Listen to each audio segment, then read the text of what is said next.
Guys, welcome back to my YouTube channel triple five tarot delightful സോളിലേക്ക് എല്ലാവർക്കും സ്വാഗതം. അപ്പോൾ ഇന്നത്തെ ടോപ്പിക് എന്ന് പറയുന്നത് ഈ വ്യക്തിയുമായുള്ള റിലേഷൻഷിപ്പിൽ നിന്നും നിങ്ങൾക്ക് എന്തൊക്കെ പ്രതീക്ഷിക്കാം എന്നുള്ളതാണ് നമ്മൾ നോക്കിയിട്ടുള്ളത്. 3 കാർഡ്സ് എടുത്തിട്ടുള്ളൂ.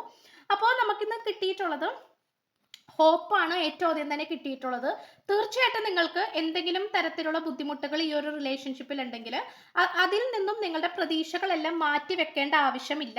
നിങ്ങൾ എന്ത് കാര്യം വളരെ കോൺഫിഡൻ്റ് ആയിട്ട് നിങ്ങൾ പ്രതീക്ഷിച്ചോളൂ എന്നാണ് പറയുന്നത് നമുക്ക് കിട്ടിയിട്ടുള്ളത്. അപ്പോൾ അതുകൊണ്ട് പ്രതീക്ഷകൾ കൈവിടേണ്ട ആവശ്യമില്ല. ന്യൂ ബിഗിനിങ്സ് ആണ്, പുതിയ തുടക്കങ്ങളാണ്. ഒരു പക്ഷേ ഇത് നിങ്ങൾക്കൊരു കൃത്യമായിട്ടുള്ള ഒരു സമയം കിട്ടുന്നില്ലായിരിക്കാം, അല്ലെങ്കിൽ പുതിയൊരു തുടക്കം തുടങ്ങാൻ വേണ്ടിയിട്ട് നിങ്ങൾക്ക് പറ്റുന്നില്ലായിരിക്കാം. പക്ഷെ പുതിയ തുടക്കം നിങ്ങളിലേക്ക് എത്തിച്ചേരും ഈ പ്രണയബന്ധത്തിൽ, അങ്ങനെയാണ് കാണിക്കുന്നത്. ഒരു യാത്രയെ സൂചിപ്പിക്കുന്നു. ഒരുപക്ഷെ നിങ്ങൾ സ്നേഹിക്കുന്ന വ്യക്തിയുമായിട്ട് എന്തെങ്കിലും ഒരു ട്രാവലിംഗ് അല്ലെങ്കിൽ ഒരു യാത്ര അത് പോകാനുള്ള അവസരവും കാണിക്കുന്നു.